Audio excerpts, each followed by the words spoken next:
Welcome to Tom Talks. My name is Tom Jung. I'm your host. And I'm Jack Lisenby, co-host. So in this episode, we're talking about the low-income apartments. So there's 291 units that are going in, and low income, we had to look this up.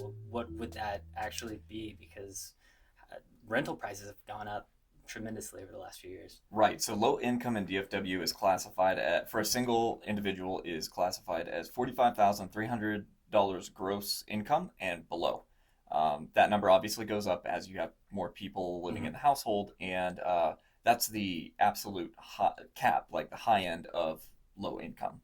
Yeah, and what I found is basically, as far as rent per month, it looked like around $1,200 to $1,250 is probably where you'll be for a 2-bedroom. 1 bedroom is probably $1,000. Now, none of this was in the article or anything. I'm just speculating, and it wouldn't surprise me if it was a couple $100 higher, just because these are going to be new. And this is also interesting. So I looked this up for any number nerds out there. So in the last 90 days in Fort Worth, this is all from the MLS, but there were 1,036 properties that were rented out. Now, of those, how many do you think were under $1,000 per month? Probably not too many. Yep, 30. It's less than 3%, right? And then it goes up from there. Your typical 3-2, that's around 1,800 square feet. There were 23% of all rental properties. Now, this is a crazy thing. So I went from $1,500 to $1,800 a month. It's your basic 3-2. Wherever you're living, it may be a little bit different. But then there's 605. That's 58% of rentals were over $1,800 a month. How big would you expect those houses to be? Probably 4-bed. Okay. Square footage? Just shy of 2,000. Okay. See, all right. I had a different perspective. I thought these were going to be larger houses, but you're absolutely right. The average house was about 1,900 square feet, except the only difference between that and like a step down as far as the price goes was the year that the house was built. So on average, those houses going for over $1,800 a month were built in 2008. Yeah, I think that's becoming a growing concern for people with this market. That's a lot of money. Yeah, it is a lot of money. Because that's just rent. That's not, electric or water or any of that other kind of stuff. But yeah. So anyways, low income housing. There's a big debate going on right now. Right. And this is coming to the Hemphill area. Mm-hmm. So South Fort Worth. Yeah, South Fort Worth, inside the loop, just west of 35. Because I guarantee most people don't know where that's at unless they live there. And so, because there's just houses there. So unless you live there, you don't know, right? Right. There's one street that has a bunch of small businesses. But anyways, there's a debate going on. So the city council member, Elizabeth Beck, is for this. And a lot of the residents there have created a group, and they are against it because they don't want the low-income housing. So what are your thoughts on, is it good? Is it bad? I guess it depends on what side of the fence you stand on. If you do need affordable housing within the locale that you're looking at, like Hemphill has a lot of industry, it's very important for those people to be within commute distance of where they work. Sure. Obviously. But on top of that, affordable housing is becoming more and more difficult to get a hold of. So for them to put something together like this could be a great boon for these people. But for the property owners in the area, this could be really detrimental. Obviously, people don't want a lot of apartments around them. Temporary renters and things like that are generally looked at negatively, and low income usually brings property values down. Yeah, I think the concern I think a lot of people have is that low income housing means more crime. Right. And that may be true. And here's the other thing. Okay, so the one thing that the group, it was No Vende. Hemphill no vende? Yeah. Say no vende? Say no vende, yeah. What does that mean? Do not sell. Do not sell Hemphill. So their concern is that it's going to start gentrifying their neighborhood. I don't think that I don't think that apartment will do that because it's smack dab in between a bunch of industrial buildings Hmm. right next to a railroad track. And I don't think that for the most part, if if you're doing well, that's not where you want to live, right? The one thing they do have, there's a community center that was just built across the street from there. That looks really nice. I haven't been Hmm. there. Did a little research online, but it looks really nice.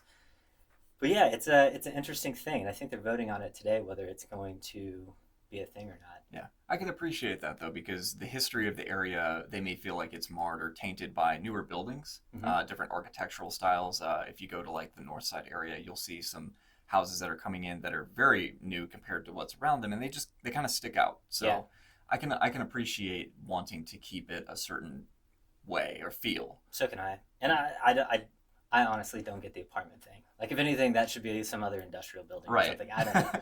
It doesn't make any sense to me. But, anyways, that may or may not happen. So if you're in Hemphill area, just be aware of that. All right. So what's up next? Spot. So 10 lane highway. yes, sir. Okay. So right off of the 35 West and going and connecting to 114 is going to be a new section of highway. Not new highway per se. SH 170, Texas Highway 170, is going to be widened. Right now, it is currently, I believe, a one lane in certain areas and two lanes in others. It is going to be a minimum of two lanes and upwards to 10 at the busier portions. Yeah, and if you're wondering where this is at, it's across from Alliance. It's going to be really good for that area because there is so much logistical traffic with trucks.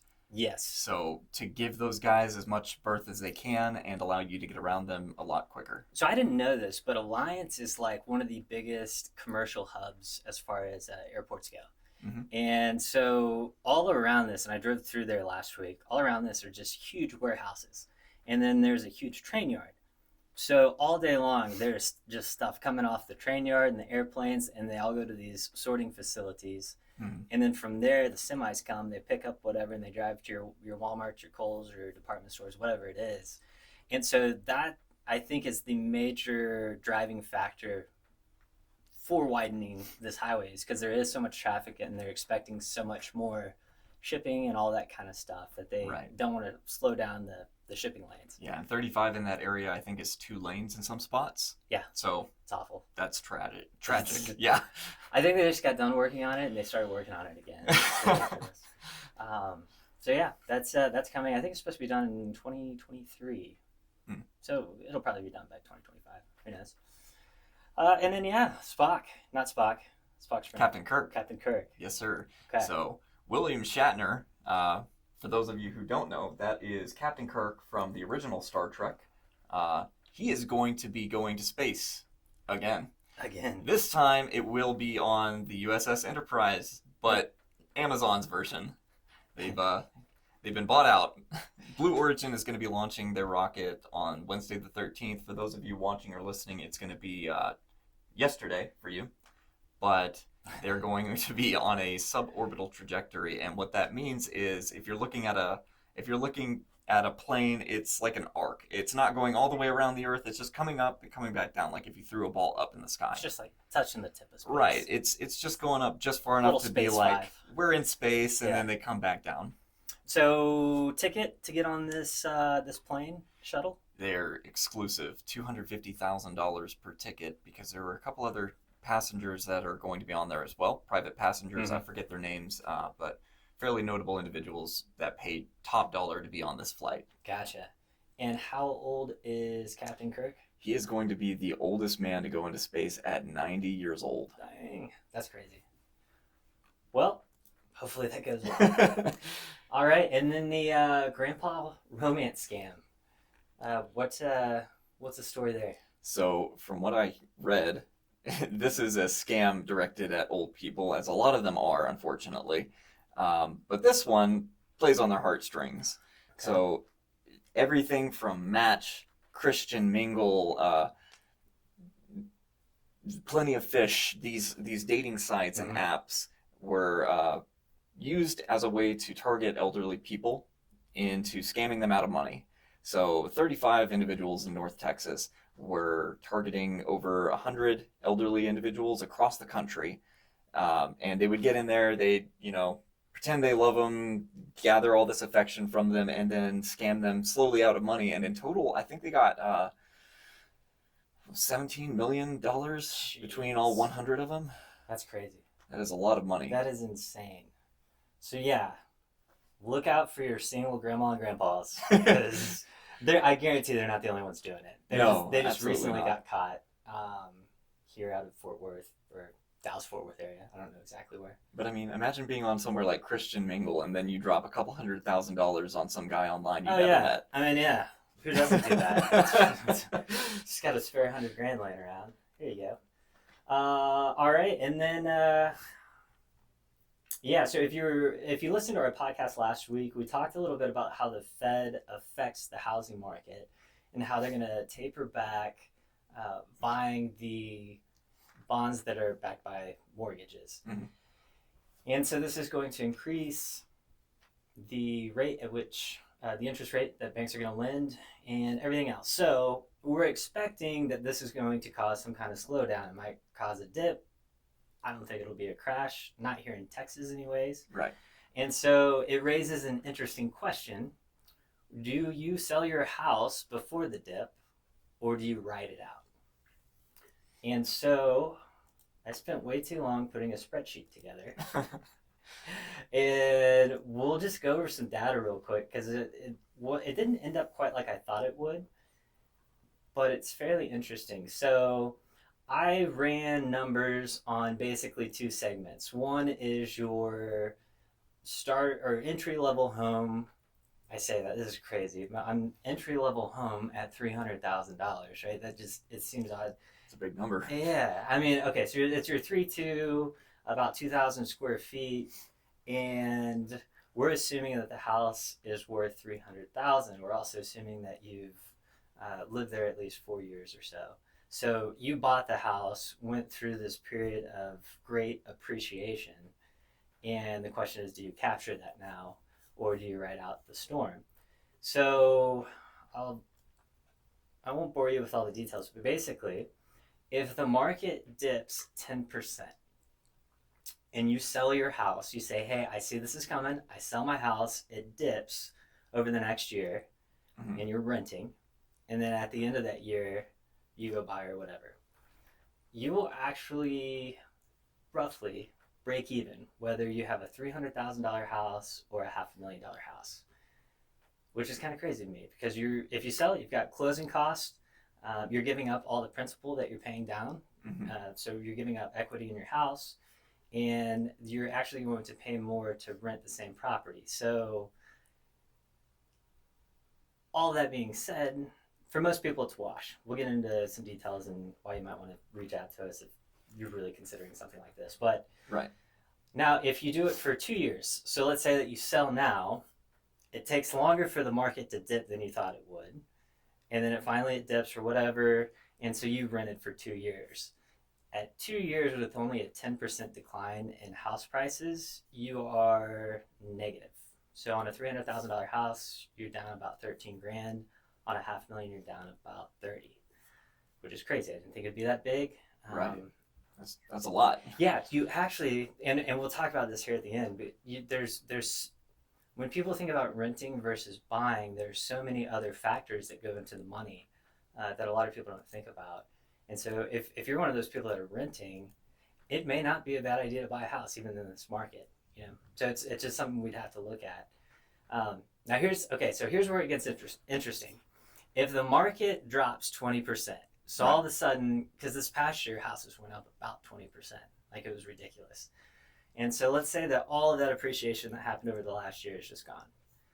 And you sell your house, you wait 1 year, you rent while all of this is happening, and then you go buy or whatever. You're actually ahead on a $300,000 house, you're ahead $28,000. On a $500,000 house, you're ahead $42,000. And then those numbers are cut in half if it spans another year. So really, by running all of these numbers and everything that we just talked about, what it really boils down to is if you're thinking about selling, you're really betting that houses are going to go down more than 10% in value. And that's a big gamble. That's a big gamble. It's absolutely a big gamble. And so this got me thinking, well, in 2008 when the market crashed, what was it like here? And I closed the page that had all that information. So I think you said it was something like only 5%. it was less than 5%. Right. Our market dropped. Yeah. Now the average price back then for a house was 138,000, which is crazy. And nowadays I think we're double that. I think we're probably around 260, 270. Yeah, probably Maybe in the twos. 280. But yeah, I haven't checked it in the last year. But it's got to be close to that. And so my thought process, well, if the houses are doubled, then the loss should be double. So maybe it's 10%. Like, I think it's going to be around 10% if it does happen. But you also have everybody moving here, right? So Right. it's not going to be as bad as other places. And that was mind blowing. So the worst city that got hit was like Fort Myers in Florida. They lost 50% of their home values. That's ruinous. Yeah, and then most of the there are a lot of cities in California, and most of those were around 30%. They lost 30% value on their houses, and then the one that was interesting, I think it was like St. Louis. St. Louis took like a 30% hit. Yeah, I wouldn't have thought of something like that. Yeah, I'm really curious to know what happened there. Las Vegas took a big hit, but I think a lot of people had second houses there. Is probably why. True. Things like those vacation areas, those high price houses, they have a larger margin for loss as well. Fort Myers, I think, was probably a big second home location for a lot of people. Probably.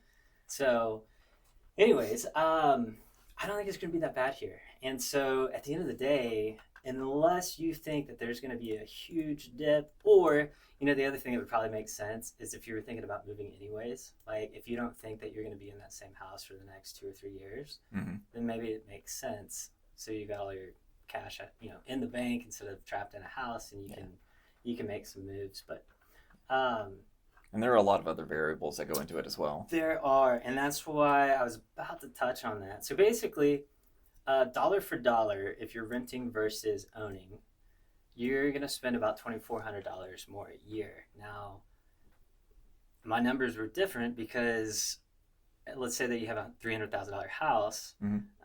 You've also got $4,200 going to principal, right?